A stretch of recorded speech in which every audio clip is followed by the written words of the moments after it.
because, of course, Genesis was doing a lot with Taft High School at that time. We had the after-school program, and we worked with the football team, and we had basketball players sneaking in there after school because we had the computer lab right down the street on Desmond Charles. And so when you start talking about Eddie and John and DeAndre, and I know some of those guys came back this year for the playoffs that I saw them. It was always good to see them. I mean, that's great. Prior to being a head coach at Taft, you were an assistant coach over at Winton Woods. Right. And so you were part of that state championship runner-up team in, was it 2002? Yes, 2002. 2002 with Rob Hyde. And that was on that team. So how does it feel, being on an assistant coach versus a head coach, and also a runner-up versus a champion?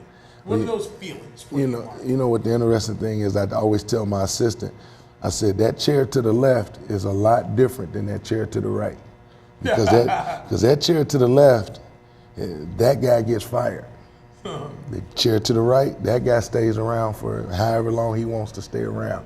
And there is some pressure on it, because a lot of people feel that you should win all the time, that we live in a society where everybody wants everybody to have success, and that's just not true. It's not going to happen. But what you can do is you can get a group of people to compete for a common goal. And when they're competing, along the way they learn a lot of lessons. They learn about commitment, they learn about trust, they learn about work ethic, they learn about the discipline that it takes. So that along with being together will eventually push you over the top. So as a head coach, you're just trying to paint the picture and sell it to them, and so that they can follow you. And you just hope that you don't lead them down a dark alley. And even if they do get led down a dark alley, that you don't get hit upside the head. And if you do get hit upside the head, are we all gonna get back up, and are we all gonna bond together to get ourselves out of this situation? But as a head coach, your job is to paint a picture, get the kids to believe in the picture, get them to follow you, and go through the process together. Sometimes I know a few coaches who try to go through the process with them so far ahead of everybody that they can't see you. Yes, everybody knows that I'm the head coach, so I don't have to go around beating on my chest, oh, I'm the head coach, and whatever I say. No, I might be wrong sometimes. I ask my kids, I ask my coaches all the time, about information, about what is their input in this. Because the process that you're going through as a coach, as a head coach, it's not a selfish process. It can't be a selfish process. And if it is, you're gonna lose kids along the way. And we don't ever want to lose kids. I don't ever want to lose coaches. I've had the same coaches for the last 8 years. I've lost 2 coaches. Coach Tony Johnson, who's now the head coach at Walnut, and Coach B.T. Sherman, who is now the offensive coordinator at Morgan State. So they left to pursue better jobs, not because we didn't want them part of the program.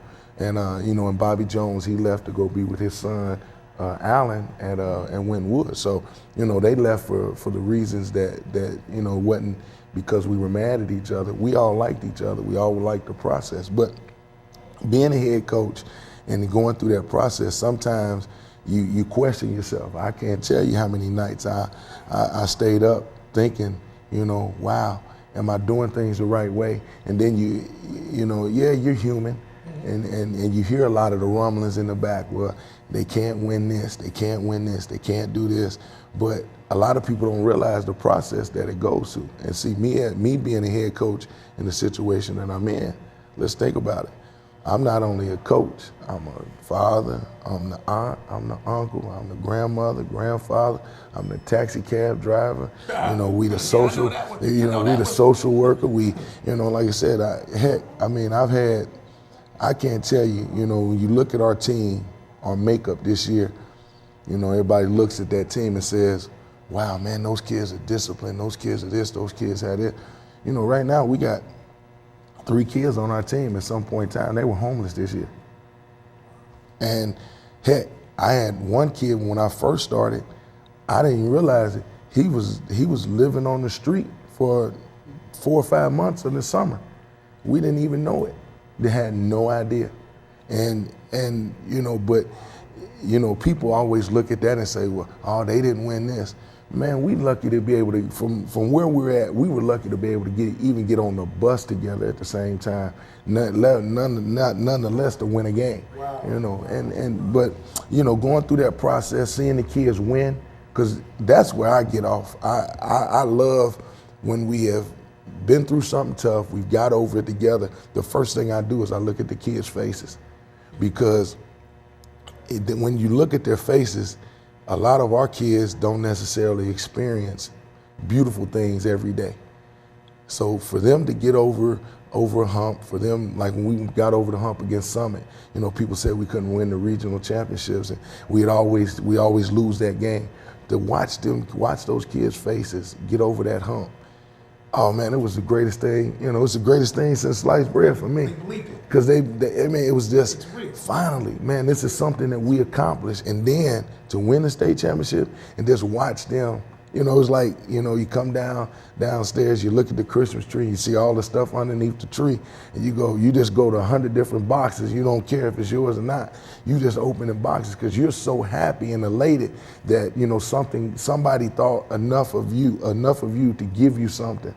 And, you know, these kids put in some time and some energy in themselves. So as a head coach, you look at that, you say, wow, you know, this is what it is, and this is what the feeling is like. But as an assistant, you become more of a manager of people, manager of time, because the head coach can't do everything.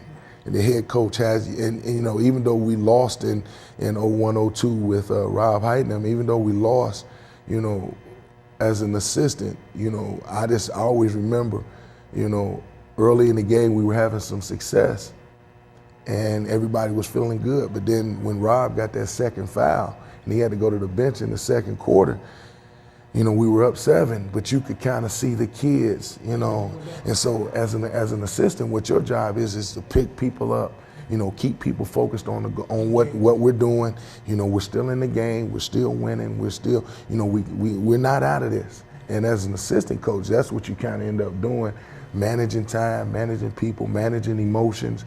You know, as an assistant, you can't be so high and you can't get so low, because you almost have to be even that pillar of confidence even for the head coach, because sometimes the head coach is so involved in the game, they have to be able to look at you and say, okay, he's going to help us get back on track. So they'll turn and ask you a question and you have to be able to be solid in your answer, because when he asks you a question, he wants to feel good about the answer that you're giving him. That helps him as the head coach, that helps him stay focused.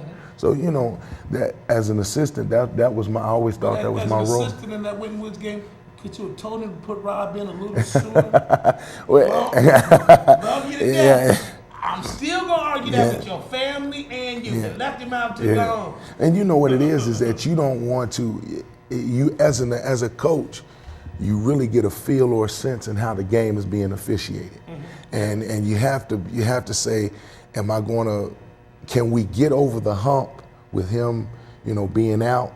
And at that time, and as all of us felt that we could get over the hump, because the officiating at that time, it was kind of touch and go. And we didn't, you know, we felt that having Rob in the second half, in which dimension, he was always a better second half player than he was in the first half player. So if we could get to the second half and him to continue to be aggressive like he had been in the second half, you know, we would actually be able to, you know, keep the 7-point lead and really expand upon it. Well, you know, they had a couple kids over there that were talented, you know, with Andrew Lavender and Fouts and the Lewis kid that ended up playing at Ohio State. You know, they had, you know, that was a great battle for us. But, you know, I remember us taking that picture for the state championship picture or the state runner-up picture. And I remember the faces and, you know, and everybody crying, because it's just so much work that goes on the wall. I looked at you, everybody in the picture. You know, and it's a solemn look.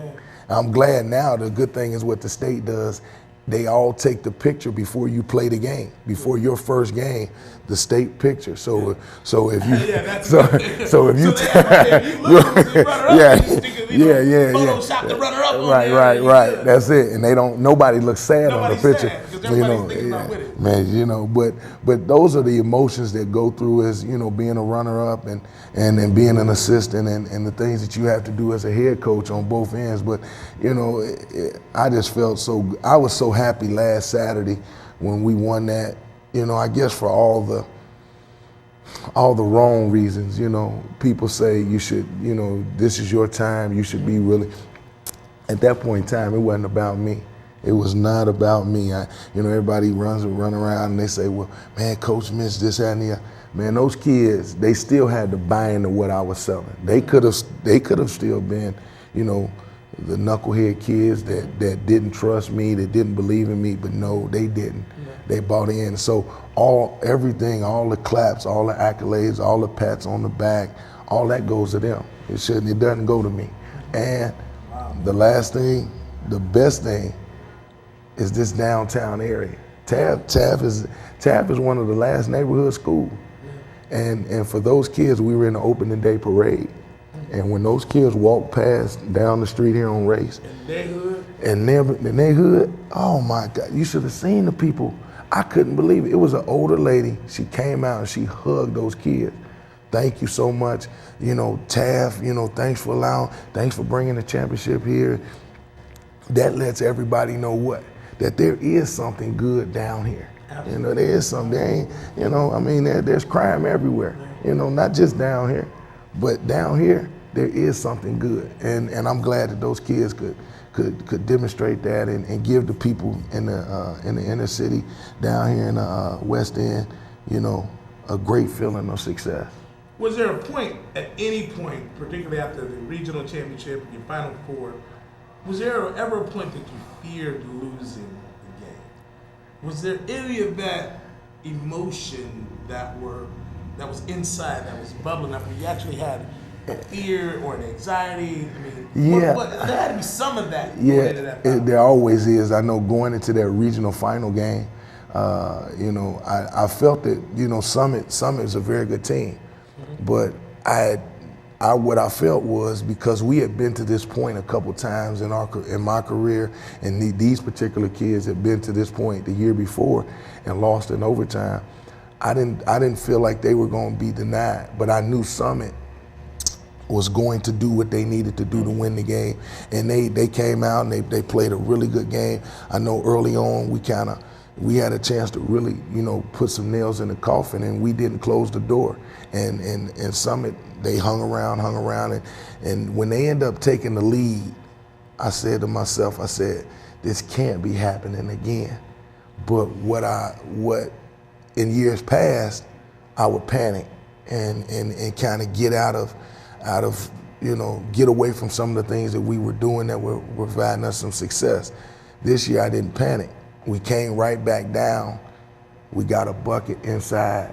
Boom, got an and one, so we go back up 2. So now it goes back to them. So they end up chasing us back and forth.